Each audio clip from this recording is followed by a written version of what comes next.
পৃথিবীতে ৯ মিলিয়ন প্রজাতি প্রাণীর মধ্যে এমন কিছু প্রাণী রয়েছে যেগুলো দেখলে মনে হবে এগুলোর অস্তিত্ব পৃথিবীতে কি আসলেই রয়েছে। এই প্রাণীগুলোর অস্তিত্ব পৃথিবীতে ঠিকই রয়েছে, তবে অত্যন্ত গভীরলে। আজ আমরা জানব এমনই অদ্ভুত ও বিচিত্র কিছু প্রাণী সম্পর্কে। স্কটোপ্ল্যান্স, সমুদ্রের একেবারে তলায় থাকা এইসব ক্ষুদ্র ক্ষুদ্র প্রাণীর অন্যান্য নামও রয়েছে। বিশেষ করে এগুলো সি পিগ বা সমুদ্রের শূকর নামে ব্যাপকভাবে পরিচিত।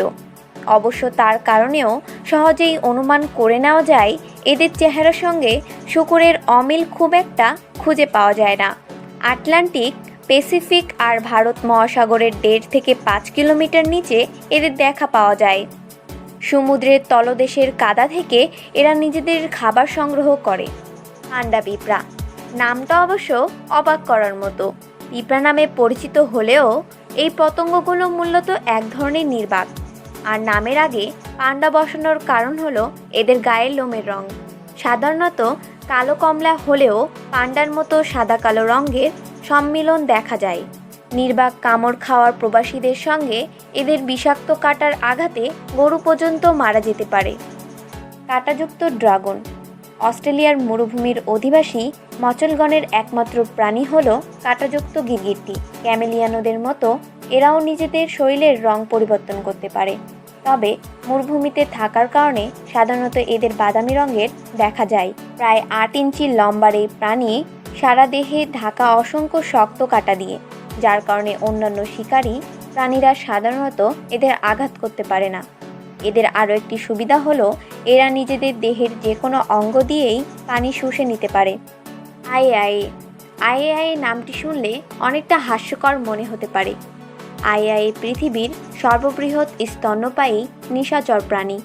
অদ্ভুত চেহারার এই লেমুরকে মাদাগাস্কারের সামান্য কিছু কুসংস্কারও প্রচলিত রয়েছে, যেমন আইএআইদেরকে খারাপ বলে মনে করা হয় এবং দেখামাত্র হত্যা করার মতো রীতিও চালু রয়েছে।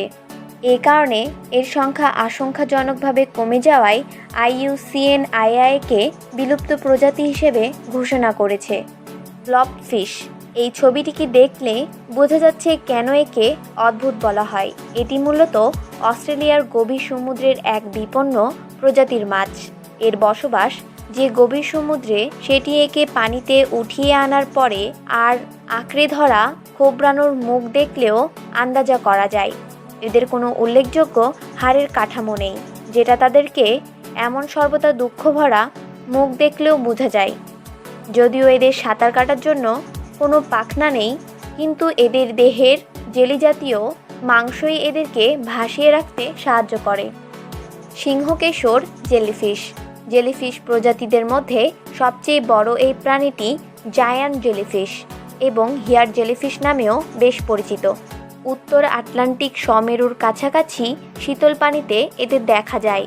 1817 সালে ম্যাসাচুসেটসের উপসাগরের সবচেয়ে বড় জেলিফিশের খোঁজ পাওয়া যায়, যার দেহ ছিল 7.5 ফুট এবং সুরগুলো প্রায় 120 ফুট লম্বা।